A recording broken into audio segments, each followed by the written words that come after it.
All right. We are back with another episode of Talking Palettes. I'm your host, Daniel Crosier, and I am here with Kristina and Rafael I'm going to butcher your name. Oh, fuck. Maldonado. See, I love the bad hand, aspect of that is so much. That's okay. Everybody just calls him Mr. Bad Hand. Yeah. All right, Mr. Bad Hand. Yeah, they just forgo my name now. What's that? They just forgo my name. It doesn't matter. Forgo. So, yeah. So we've got the first lady of comics, and then actually the first female president of comics. I'm sorry, and then the first man of comics, so to speak. I love it. Oh my God! So I just butchered that intro. So we were talking about digging holes. I'm gonna keep digging them. Oh my God! I am just. It's fun and living. How the hell are you guys? We're good. Good. Surviving, pretty much. Just trying to stay level-headed, like I was telling you earlier. It's just crazy times. Yeah. So if you don't mind, kind of tell us a little bit about you guys, about yourselves. Kind of your upbringing and how you got into being creative and doing comics and stuff. I'll let you go first. Ladies first. Yeah. I'll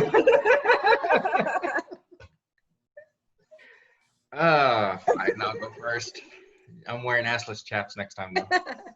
You're not now? No, she won't let me. I got my Prince ones too.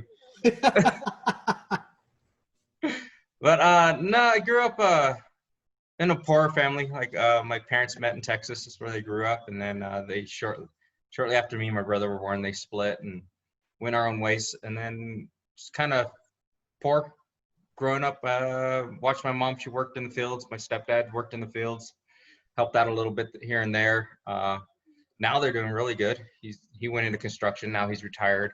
And then my dad ended up moving here to Colorado once I hit about high school. I think it was right before I hit high school. So then I got to spend a lot more time with him. And as far as like getting into comics, my mom said she found me drawing on the wall, whooped my ass, and then after that I just started drawing on paper. So that's kind of how that started. And yeah, she just encouraged the hell out of it. So I just went on from there. Drew a lot of comics. I have some of his comics from when he was in high school. Oh, they're horrible. They were awesome. Yeah, they totally had the like old school 90s feel. Like Liefeld kind of. Oh. Crazy. Oh, dear. That's mean. Well, it is not mean. Draw hands and feet, and you being in high school, that's okay. Well, and actually, he drew better hands and feet than Liefeld does. Oh, hey, bonus. Excellent. Good job. I don't hide them behind rocks. Well, I mean, it's totally like the old school X-Men is what some of those comics reminded me of. Nice. The ones that he has. What? Oh, that's cool. You're not going to see them. Well, they should. I would show you, but I don't know where they are they're in one of our boxes with paper and stuff that we haven't organized yet. So that's okay. That can be something, pretty romantic between the two of you. I guess. Okay, well, for me, I was born and raised in Taos, New Mexico. And I've been basically drawing since I could hold a pencil. So I basically started actually because one of my friends, she would always draw these pictures and I would try to draw the same picture that she did. Mm-hmm. And I always felt like she drew better than I did. So it was like, I would try to copy everything she was doing. And then my brother and my sister started helping me with proportions. And of course, having an older brother, he taught me how to draw Dragon Ball Z muscles and guns. And power like bursts and crazy spiky hair and things like that. Yeah. And my sister helped me with human proportions because I was very into Sailor Moon around 8 years old. Okay, cool. And then one day I drew better than both of them and they told me they hated me. Excellent. Isn't that a great feeling? Oh yeah, totally. I am better than you. Yes, they both shunned me and were like, "Oh, I hate you." But so basically for school, I drew all the time in all my math classes. Most of my math notebooks had like things that I felt like I wasn't good at, so I would draw tons of anime eyes and noses and like hands and stuff like that all over my notebooks and doodle to get better. Wow, that's great. Because I obviously I hate math. Math is not my strong suit, never has been. So pretty much every notebook I had from math was like always terrible, just covered in artwork. But I had my first art show at 13. So it was at a coffee shop, which was right down the street. And then we had a group art show, which this is actually kind of funny because we had a group art show for my art class, and my art teacher told me I wasn't allowed to show my art because it was fan art. And so she was like, that's a legal thing, you can't show your art. And he was telling me to take it down because it was fan art of like card captors and Witch Hunter Robin. And I think I actually had some Lord of the Rings portraits in there. And she was like, you can't show any of that because it's all copyright and it's not yours. And I was like, it says Lord of the Rings right there. Like, I'm not claiming it as mine. Right. But little side note, I hated that teacher because she actually stole a lot of my artwork and some other students. When she moved, she left house and came up to Denver, and she took a bunch of our artwork as examples, but she didn't ask us. So she just kind of took off with a bunch of our best art pieces from that year. So we always, me and my friends were not a big fan of hers. Jeez. Is that how you came to come to get Denver, to hunt her down? No, surprisingly, actually, my my parents met here. Oh, okay. And they actually got married here and had my 3 older siblings here in Denver. And my dad always finds this hilarious. He loves to tell everybody this, but I'm the only one of the 4 of us who was born in Taos. Okay. And as soon as I got out of high school, I came to Denver because I always wanted to. We come up here every year for Denver March Powwow. And all of my siblings went home to Taos after college. So for a long time there, I was the only one born in Taos. I came to Denver and have been here for 12 years. And all my siblings were born in Denver and they all live in Taos. And have now moved out of Taos, but for about maybe 5 to 10 years there, it was like that, where like I was the only Taos born and I just have been here for Denver and they were all there. That's cool. Hey, tell us a little bit about the March Powwow, because you're really involved in the indigenous communities. Mm-hmm. So I'm Chichangu, Lakota, and Cherokee. I come from a long line of singers in the powwow world and everything. My dad and his whole family are pretty well known for being singer-songwriters, and he actually wrote the Denver March Powwow song. Oh, wow. So that's one of the reasons that we always come up, is because it's the our drum sings in the grand entry for that powwow. And Denver March is actually one of the only powwows to have its own theme song, in a sense. Gathering of Nations actually developed a song right after Denver March did. And then there's, I think, a few others that have since, like bigger powwows that have since tried to have their own song. But the Denver March powwow one has kind of been iconic for, I think, this past Denver March, which of course was canceled because of COVID. I think it would have been like the 45th year or something like that. Actually, it might be in the 50s, because I know it's been around since basically before I was born. And I was basically raised going to this powwow. Same with my siblings. Let me double check that. Let's see. He's doing fact checking. Oh, excellent. I'm doing fact checking to see what year this would have been, because I know it's been around for a long time. Let's see. Rafael, do you participate in this too?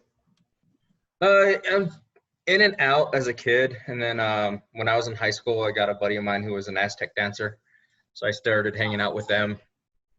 Danced a little bit. I didn't dance in public though, just at the practices and stuff. shortly after that, got married, had kids, did the whole working thing, and stopped drawing for a while. And then had a divorce, moved out, and then kind of started getting back into my art and everything, and then met Kristina, and then we happened. So, We happened. So we're not still happening? She bugged me We for just like happened? months, like, Oh, whatever. hey, I like you, we need to go on a date. And I was just like, look, we got an age difference here. You know, I don't want to ruin a good thing. I want to be friends. Speaking of fact checking here, this is actually the other way around. What's the age difference, if you don't mind me asking? 14 years. Seriously? Ralph, Yeah, you're that much older than her? Holy cow. You look so young and youthful, Ralph. I'm going to be 45 this year. What the fuck? You're older than me. Holy shit. Oh my God. I thought you were 10 years younger than me. Oh my God. I need to do, okay. I'll be right back. I'm going to the gym. Okay. You broke him. God. Broke another white boy. I look in the mirror and the mirror cracks. You know, what's your secrets? Wow. Okay, cool. Well, you're young at heart then, and everything else. Yeah, she's older and smarter than me mentally. I would agree with that. Yeah, she So really is the mature one, definitely.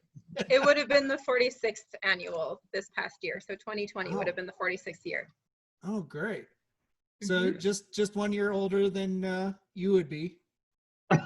Yeah. Yeah, you will be basically. Yeah. It's actually a good way to keep track of it. Yeah, that is a good way to keep track of it. You're as old as Demer. I'm going to tell my sister that. She'll freak out.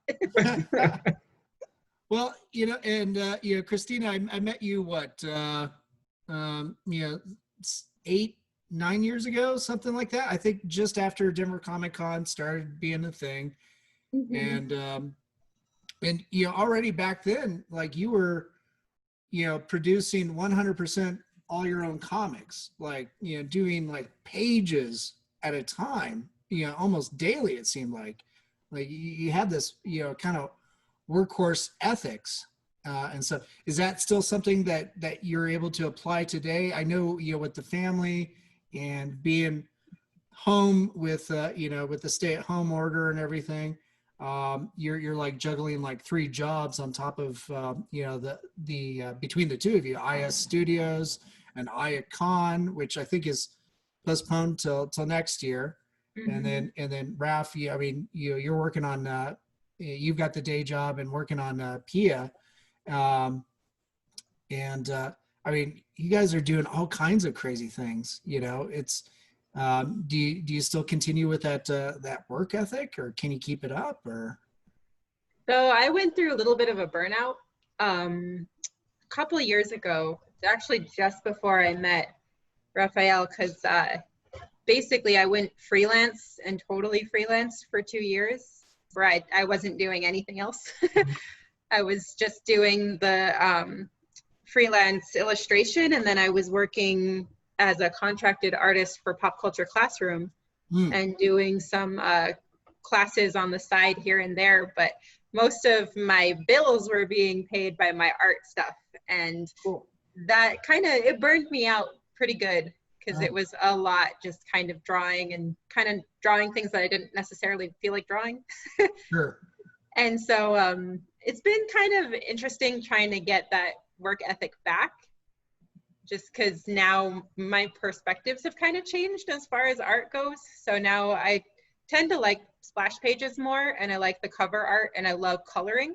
Yeah. So I'm not as big onto my pencils and my inks. I think my favorite part of creating is like the full page cover art and splash pages, and then doing the detail work. So I like adding the lighting and the colors.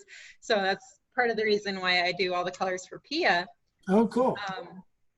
But with my own, the graphic novel, Cowie, like we've had a few bumps and everything with that. And my perfectionist side has not gone anywhere, unfortunately, when it comes to my own projects.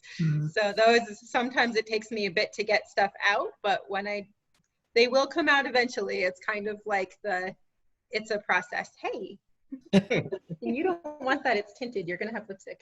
Yeah, just trying to fix it. but yeah, so I think my So secretive.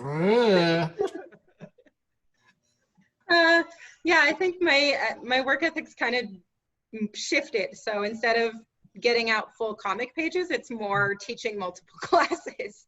So that ethic I had for doing my own comics has now kind of been shifted to teaching. Okay. Through using those comics and basically putting meaning into my comics. So part of the reason Cowie has been being re-released as a graphic novel is because I got some feedback from that first comic that it wasn't as culturally accurate as it could have been. And so I actually sent it off to Oahu, and I had a focus group. And now this graphic novel is a collaboration between me and a Hawaiian artist named Vincent Kukua. Oh, cool. And Vincent's awesome. So I'm really excited to have his art and his contributions to the comic. But it's also got like a whole 10 pages in the back that's resource and educational resource, where I've got Hawaiian educators that have written things for it. And then there's more detail into the things that are mentioned, because even though the story is not, it's not a traditional Hawaiian story, it's actually inspired by some of the themes that are in the stories. So it's the first in a whole series that I want to do of indigenous fairy tales. So the idea is taking the traditional fairy tale and pairing it with different tribal stories that have similar themes.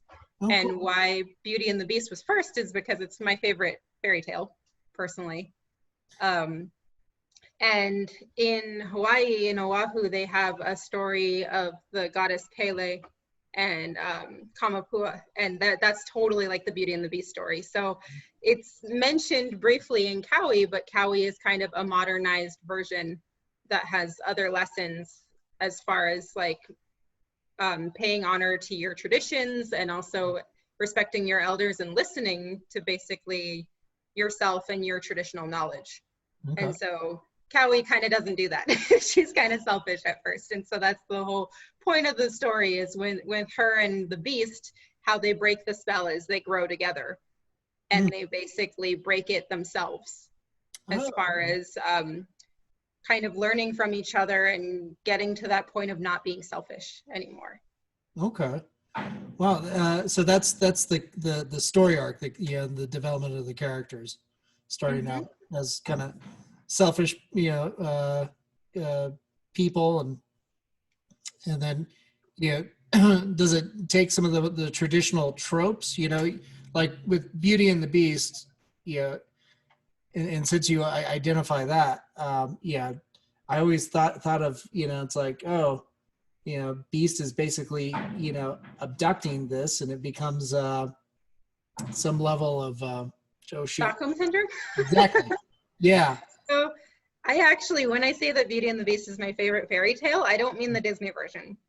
I actually mean the original French fairy tale. Okay.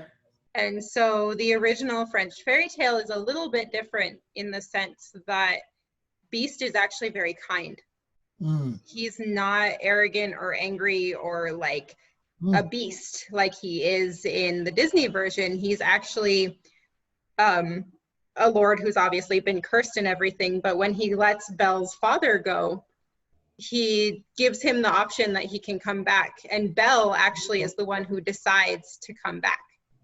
So he lets her father go home to say goodbye to his daughters, and then he would basically return and be a worker within the Beast's castle. Okay. But he lets him go home. And when Belle's father tells her this, and in the original fairy tale, she has two older sisters who are actually like basically Cinderella's stepsisters. They're selfish and everything, and they don't like Belle because Belle is actually like pretty and humble and everything. And so Belle chooses on her own to go back to the Beast Castle and the beast falls in love with her basically immediately. Mhm. And so instead of making her a slave or a worker, he dotes on her. So he gives her everything, basically. So he gives her books, he gives her new clothing, he gives her riches and everything like that. And then he tells her that he loves her. And every day he asks her to marry him. And she says no every day because she doesn't want to marry Beast. But then eventually, eventually they develop a friendship, and she does get a chance to see her home because he notices that she's sad and she misses her family. Mm-hmm. When she sees home, she sees her dad is dying, and so she goes home. He lets her go back to take care of her dad, and her sisters are actually the ones who convince her to stay. So she's supposed to only go home for like a week, and she stays for 2 weeks. Okay. And in that time, the beast gets so depressed because she doesn't come back that he starves himself and he starts dying. And so then Belle has a nightmare that he's dying, and she goes running back and she finds him, and he's basically shriveled up and is dying in the garden waiting for her. Yeah. And then he dies in her arms, and she tells him that she loves him, and then he turns into the prince, and that's the end of the story. But so it's not Stockholm Syndrome when you look at the original French fairy tale. Yeah. Rafael, how did you come about with Pia, working on that? That's a touchy one. So as I mentioned before, I went through a divorce. It was pretty bad. And I have 5 kids with my ex-wife. Oh, wow. And I was technically homeless. So my friend Kevin, you've met, him and his wife, they didn't give me an option. They were like, no, you're moving in. Okay. Good. And that was a 20-minute argument because I was like, no, this isn't going to happen. And that's funny too, because I was on the phone with him and I was just like, oh yeah, this is what's happening. I got to find a place. He's like, no, you're going to move in here. I was like, no, not going to happen. You need to talk it over with your wife, yada, yada, yada. And this was for 20 minutes. And then finally he gets pissed and he's like, fine, Nancy, can Raph move in? And I hear her over the phone. Yeah, she was there the whole time. Yeah. So she's listening to this argument. And I was just like, okay, I guess I'm coming down.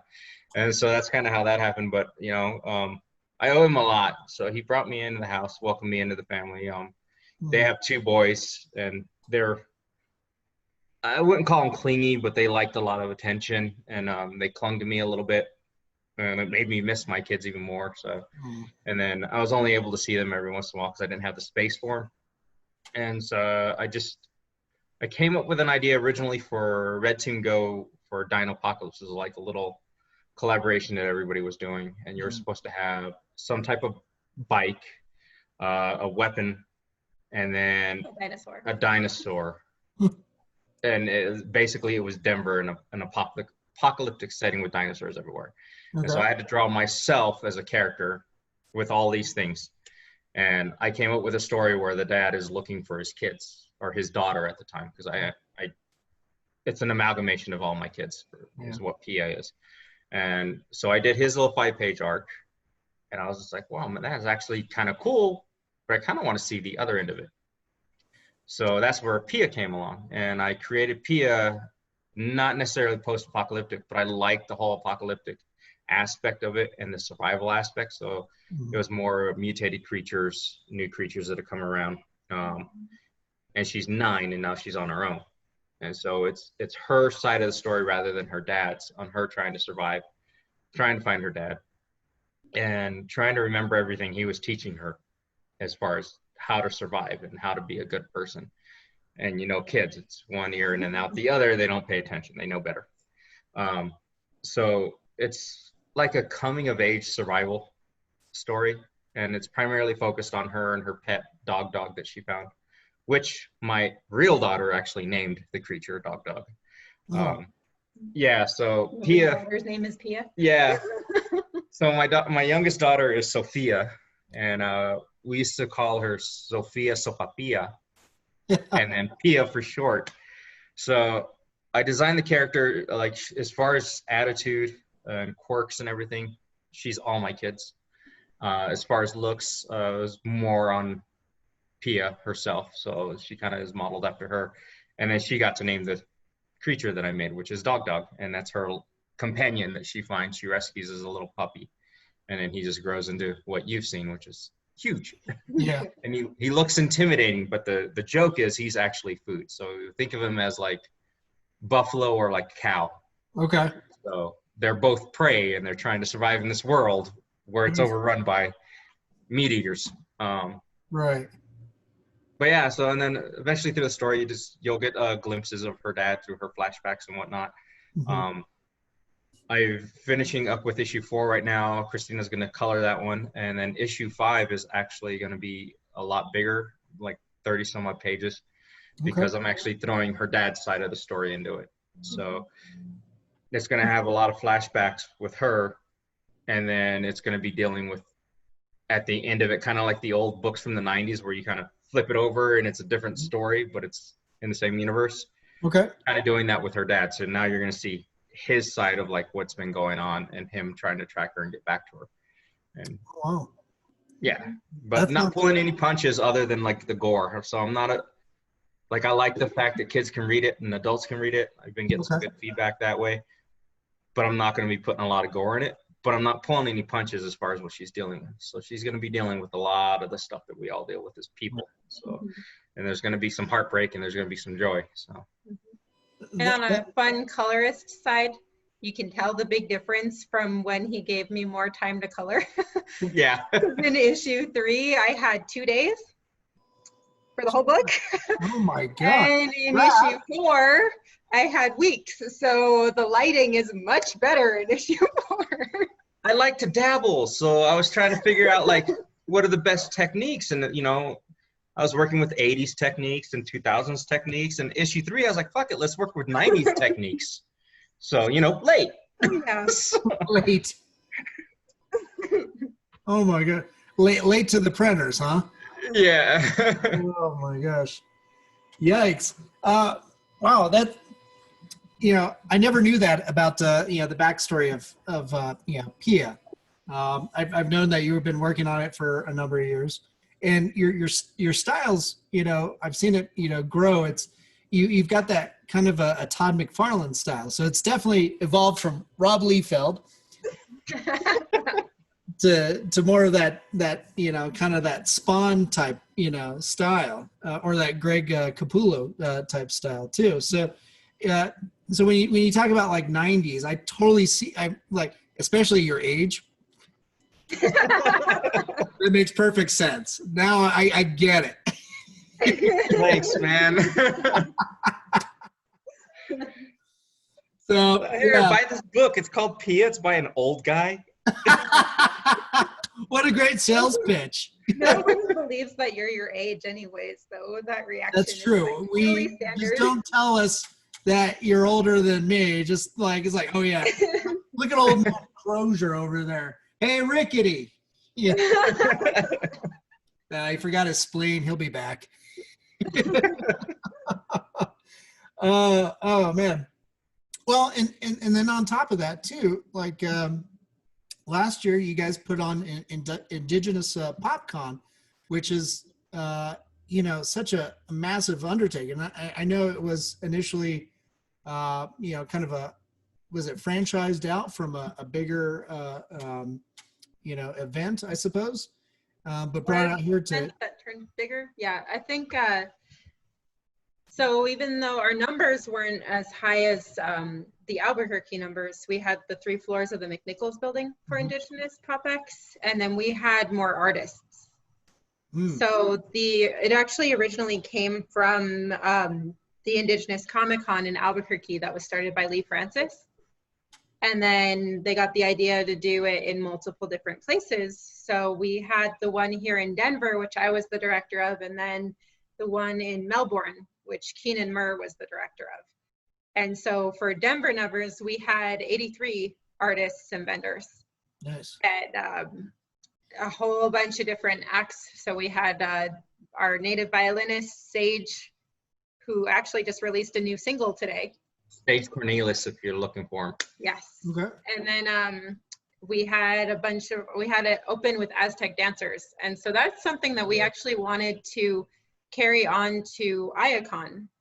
So we actually decided not to do a second year of Indigenous PopX, kind of due to some stuff that was going on behind the scenes. Sure.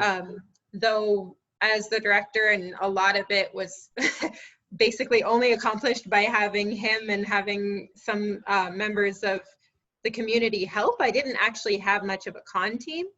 And the con was actually technically still Lee Francis's convention, but we didn't see very much of him during the planning process. Okay. And so there was a little bit of confusion communication wise between Lee Francis, us, and then Meow Wolf, which he actually sold Native Realities, which is his publishing company, and the whole franchise of Indigenous Pop X too. Oh, wow.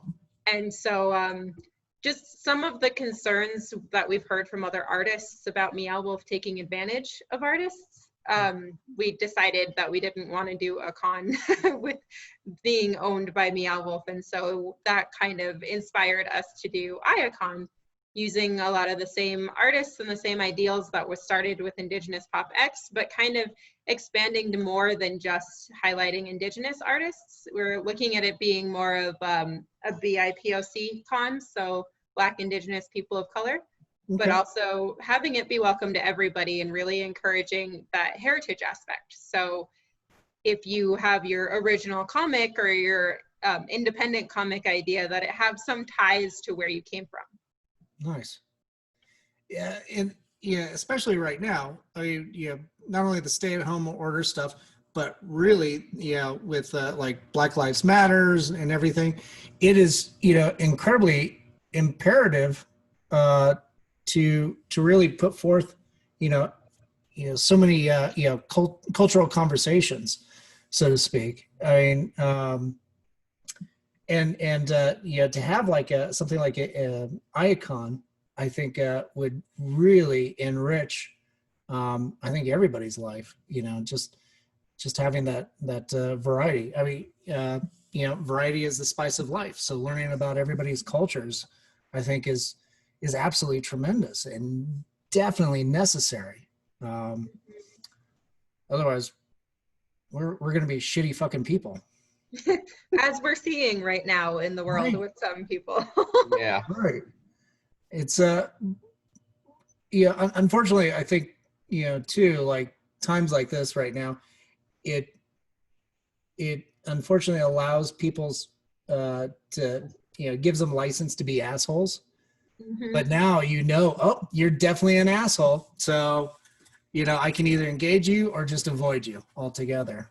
But yeah, I've lost quite a few friends and outed a few. Yeah, definitely. I think the whole stay-at-home order and just kind of the climate of the world right now has revealed a lot of people to be who they really are, and it's kind of disheartening, because I know lots of people are having issues with their family having opinions that you didn't know was that their opinion, and then there's friends from high school or people that you haven't talked to in a while, where they just come out with like statements where you're like, well, you are not who I thought you were. Like, totally blindsided.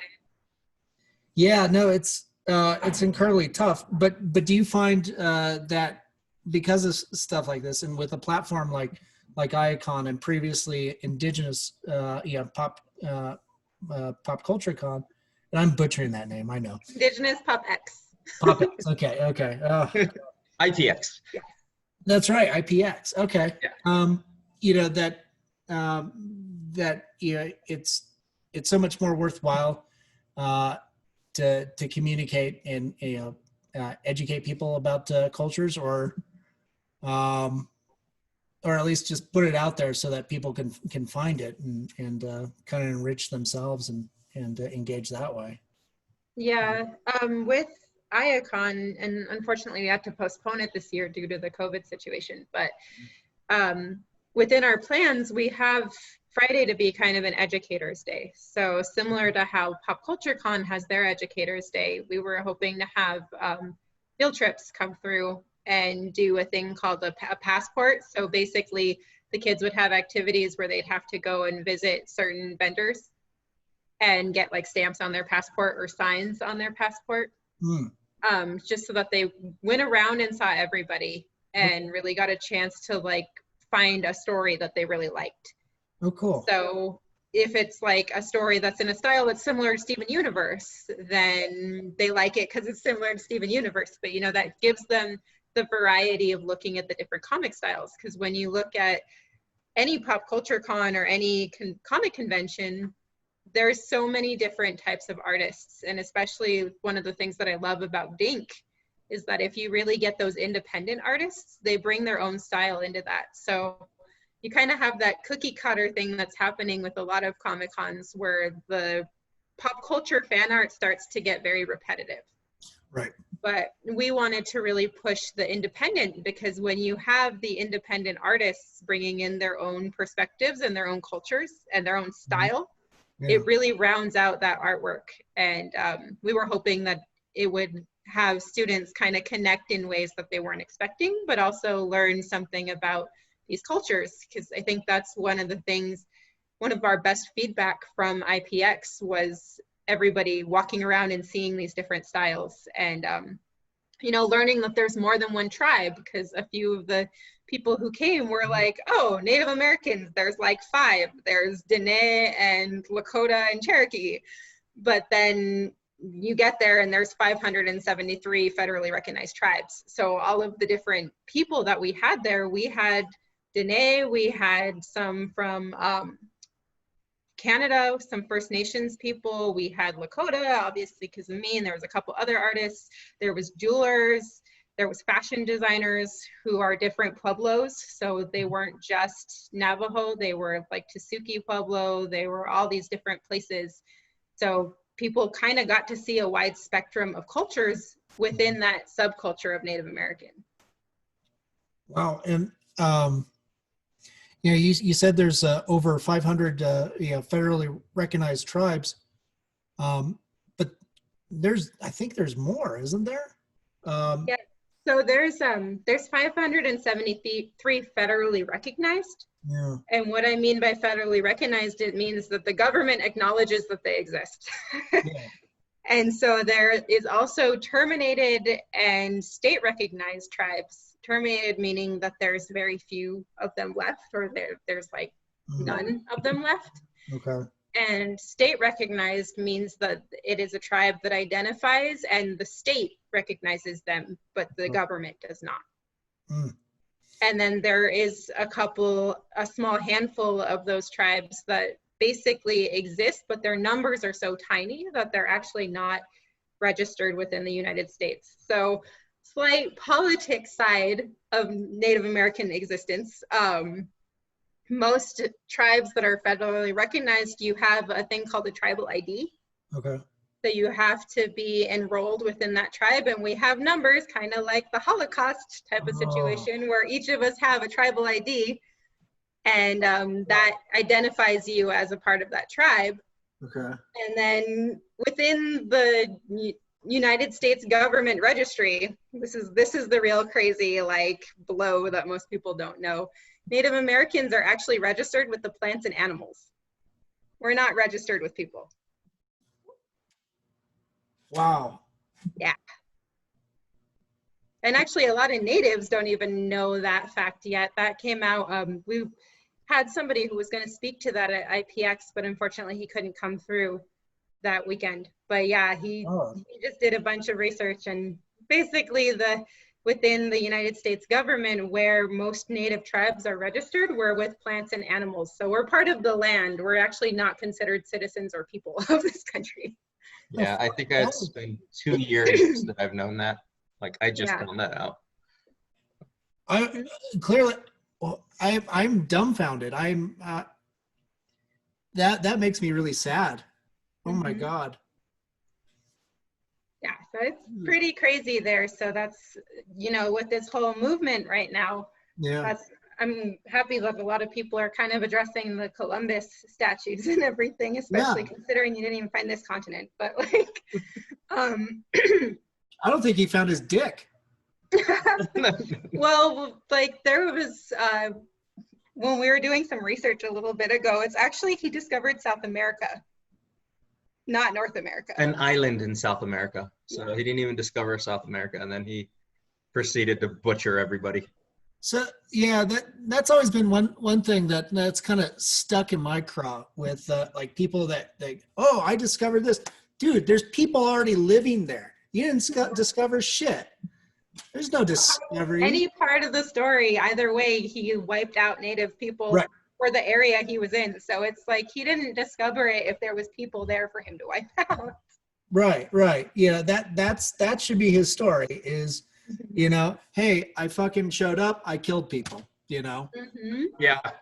whether it's And he should not get statues for that. no.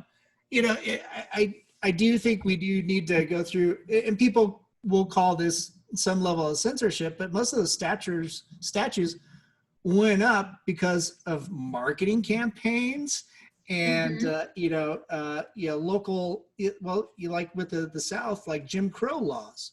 Like those statues didn't go up right after Civil War. They went up, when Jim Crow laws came into being, and it was to intimidate, the locals.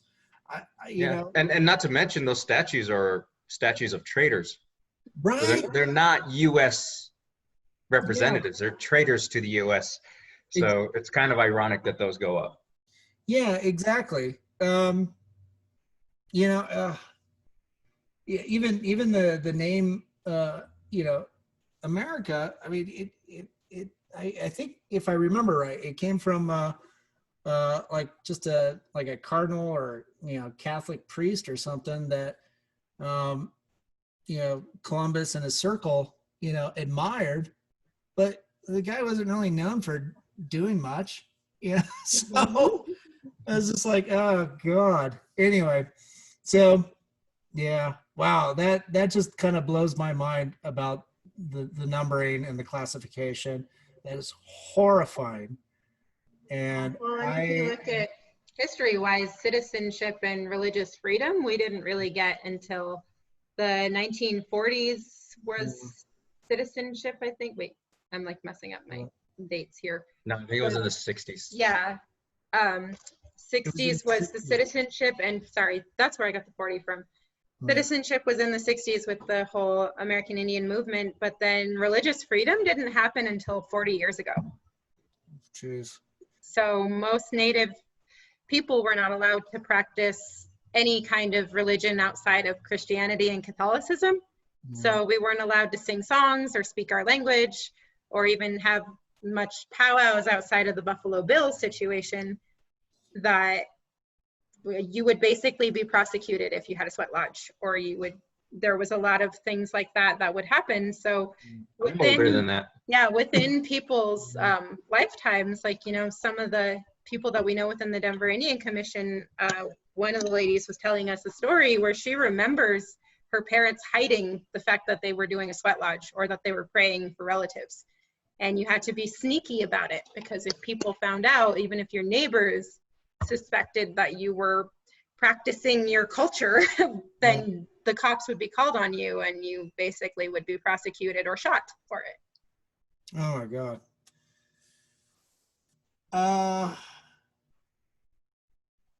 I'm so sorry you have to put up with God. Don't be sorry. It's not your fault. That's a big thing. Well, just the educated. Be aware. Word. Yeah, Just be I think. aware. Yeah, education's definitely a big thing, but then also being active on that. I think that's one of the things that we're experiencing right now is, we've got these fantastic protests going on, and it's the good thing is it's unrelenting. It's like shit needs to change. There needs to be a paradigm shift, and hopefully, with that'll, help open the doors for, other groups as well. Not just with the police issue, but because indigenous peoples, there are those issues with law enforcement and as well as, the federal government.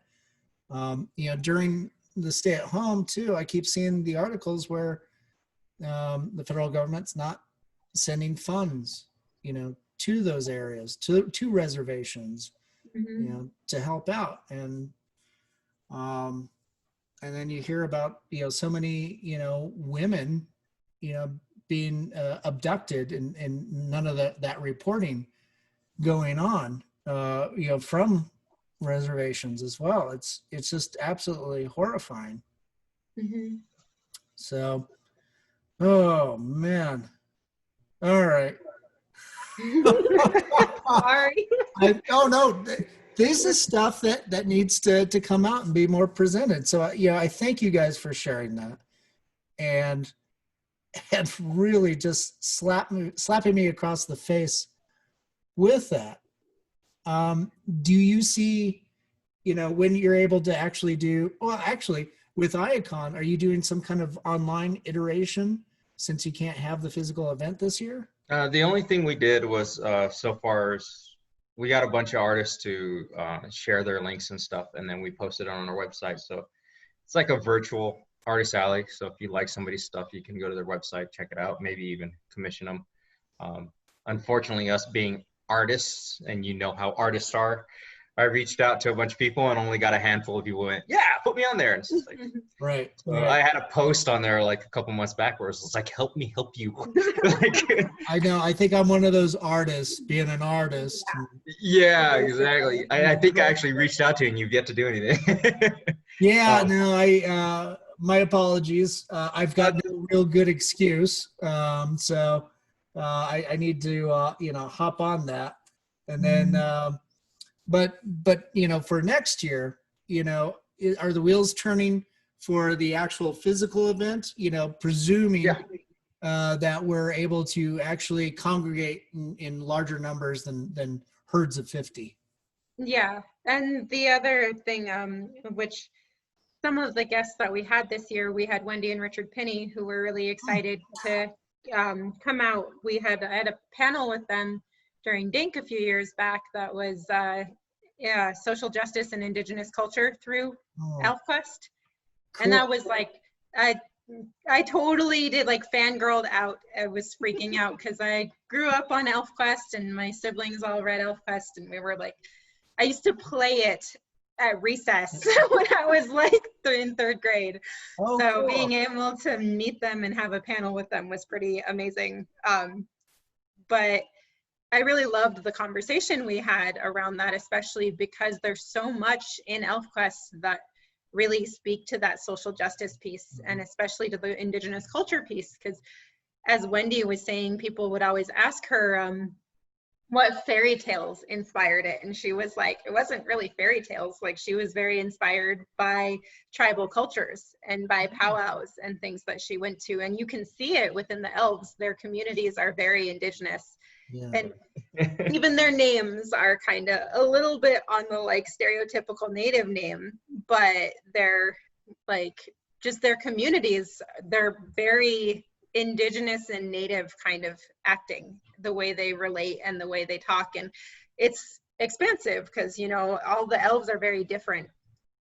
And all the ones that you meet, they kind of have their own knowledge and identity and how they connect to their world. Right. But it's a whole different culture.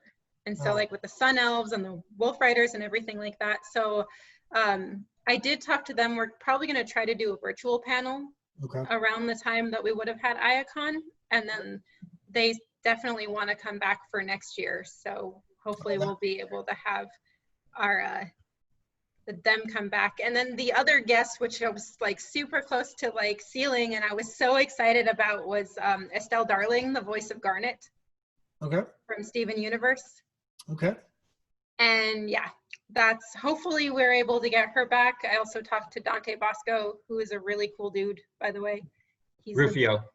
Rufio from Hook and voice of Zuko.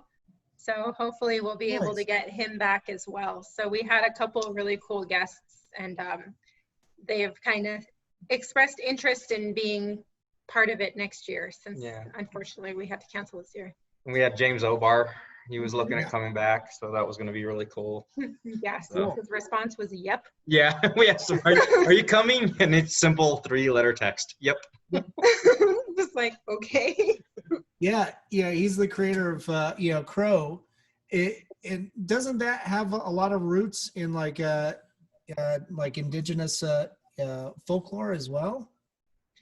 Well, the crow definitely does. I mean, the crow as a symbol, but within his books, he's actually, you can ask this guy, he's the expert on the crow. No, I'm not an expert. Whatever you. You're more so than, yeah. It's more his story to tell, but like he went through some stuff with the love, and it was his way of coping. Okay. So, and then, the Crosier Incorporated. I'm not sure how much he took out of native teachings or anything like that. I think it was just more of a coping mechanism. But if we get him here, that's something that you can ask him. He tells it a lot better. So Yeah. I don't want to tread on his. And we did have him for IPX. He was one of our guests. So it was super fun to spend the weekend. Yeah, I fanboyed out the whole time sitting next to him. Oh no, the funniest fanboy moment was actually when we first met over at Dink. He drew him a picture, and he was in the middle of basically talking to somebody and selling a Pia thing. So I ran the picture up to Obar, and Obar gave me a hug to give to him. So I came down and gave him a hug, and he's like, "Well, that was from Obar," and I was like, "Yeah." And he's like, "Oh." A little girly moment, got all excited. Oh, hi, kid. Wow. I'm gonna lose so much credit if he sees this. He knows that story. I told him that story at dinner. That's true. Well, and talking about like creating works of art to cope with things of trauma, like for you, Ruff, it sounds like Pia is a little bit of that project too. Yeah. Kind of reconciling with past relationships, and then with your kids and stuff, and the I hear you talk about your kids all the time. Not just Coda, right? But your kids are artists now, and I see them at events and stuff with you guys too. So You should have seen Kyla at IPX last year. She killed it. Yeah, she made face huggers. Oh, that's cool. Yeah, and she was doing gory makeup, so like gouges and slashes and people and glass coming out of them. We got in slight trouble for that actually, because she's a really amazing special effects makeup artist, but she did all these pieces of glass sticking out of all the kids at the con. So all the kids, being kids, went running up to the security guards. And we're like, "Oh, look." And so the security guards started like freaking out because they couldn't tell who was actually injured and whether it was just makeup. So I had to go and be like, "Okay, if you see a kid and they're not screaming in actual pain, that's just makeup." Well, just tell them it's okay. My kids are on tons of painkillers. There you go. Right? Exactly. They're fine. No, horse tranks. What do you ask? Why do you want going to jail? Oh, that's hilarious. That's great. Man, so we're winding down on time, but if you don't mind, share with people that are watching this, where they can find your works and how they can engage in IADCon, and also, if you don't mind, learn more about indigenous cultures and how they can help. Mm-hmm. So basically you can reach us at ayastudiosllc.com.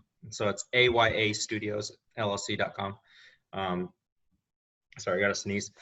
But you can go there. You can see some of the work that we're going to be doing. And most importantly, if you go to the Artist Alley page, you can see some of the artists that, we're trying to give them some more space to make some money. So hit them up. I would say Facebook and Instagram, but I'm getting ready to dump out. So I won't be on Facebook or Instagram anymore, but Kristina's going to be on there. I'm going to have my own web pages. I started a Twitch, so people can watch me draw on there or hit me up there. What else was there? Oh, Venmo or something like that.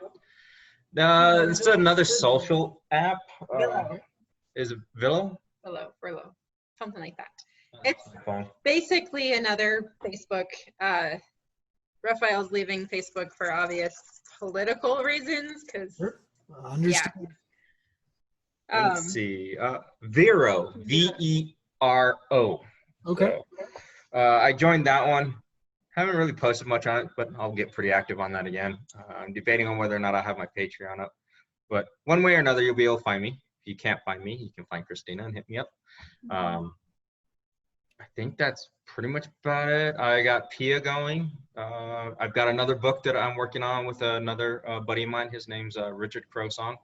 He came up with some really cool native characters, a lot of 90s feel. Okay. So if you like that old school stuff, again. So like little boob windows with Yeah, four and totally. stuff. For a short window or a short while there, we're starting it in the 90s, and then once we finish the first arc, it's going to go like 20 years into the future, and you're seeing how people are actually coping with everything going on. Okay. So you're going to see one of the characters actually grow all the way through and see his struggle, which is really cool.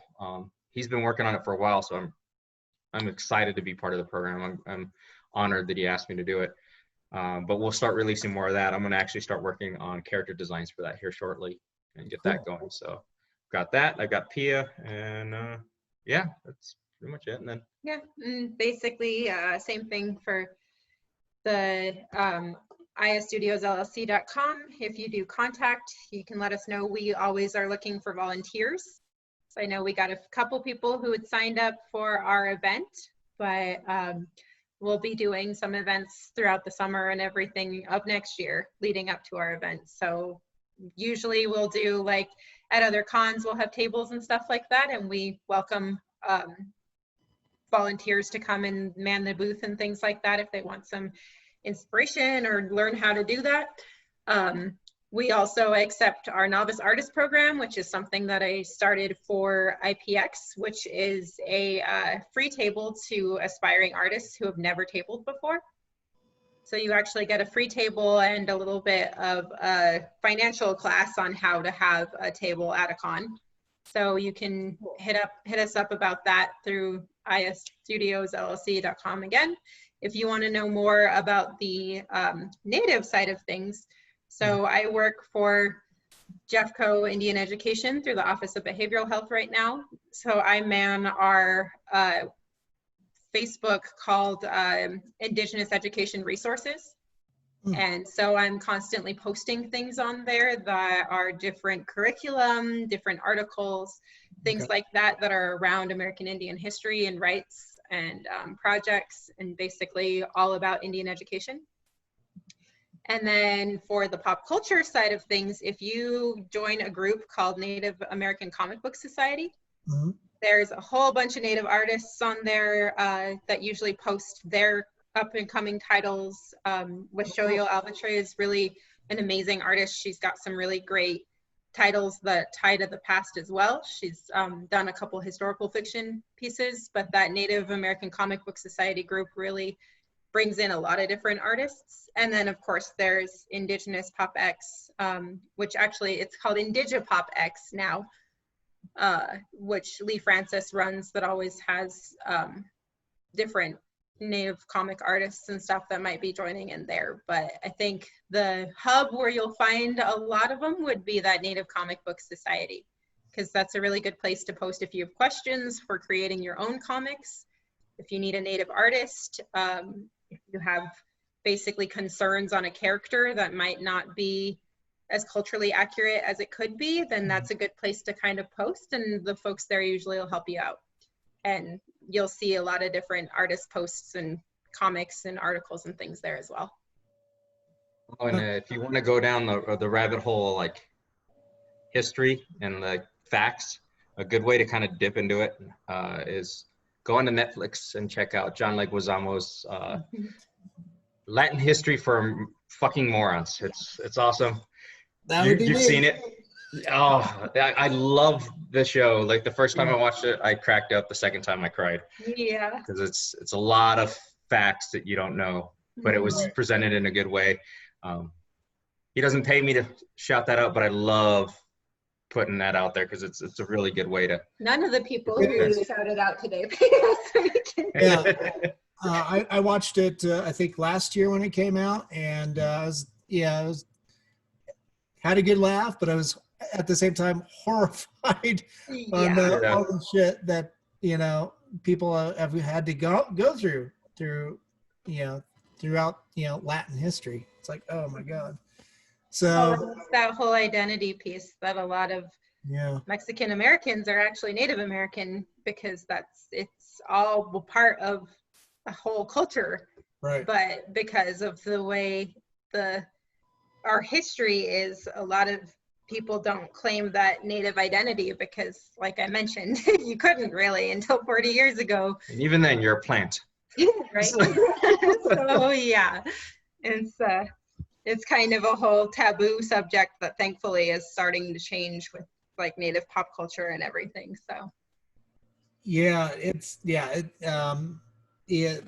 through pop culture, that's a fantastic vehicle to really, expand and open people's minds up, hope, change some minds maybe, but really just, like, so many people are just not educated. Like, clearly I am not. I am one of those morons that John Leguizamo points out. Well, he was actually, the funny thing is, he was pointing out the own Latin people, because we don't know our own history. Like, a lot of that I didn't know. Right. And it's funny, like, I've talked to friends recently and they profusely apologize for stuff. And I'm like, you didn't do it. It's not your fault. yeah, So you got to remember that. And part of the You U.S. can't- school system. yeah, and you can't be a moron about something that was never taught to you. True. I'm still going to keep apologizing. And I'm still going to think I'm a dunce because, but I think this is great. And then, like, conversations like this too are incredibly helpful. Hopefully somebody will watch this and it'll be helpful for them too. Hopefully. Yeah. Thanks for having us on. This was fun. Yeah. Thank you so much, guys. I greatly appreciate it. So I'm gonna sign off. Stick around for a little bit though. And with that, I'm Dan Crosier with Talking Palettes, and I'm my guests, the first family of Denver comics. Trade by Alan Robert or Alan. Oh my God! You God, wow. Mr. Brooks himself. That's right. Mr. Brooks, I am so sorry, Alan. Yeah. Just use that method. Get crap. Yeah. He's gonna give you so much crap. Thanks, Yeah. thanks, Rafael. Yeah, it was a great pleasure. Thanks for opening my eyes. Hopefully, we'll open a few more, hearts and minds too. Thanks so much. You guys take care and be well and healthy. You too. Sure. Thank you.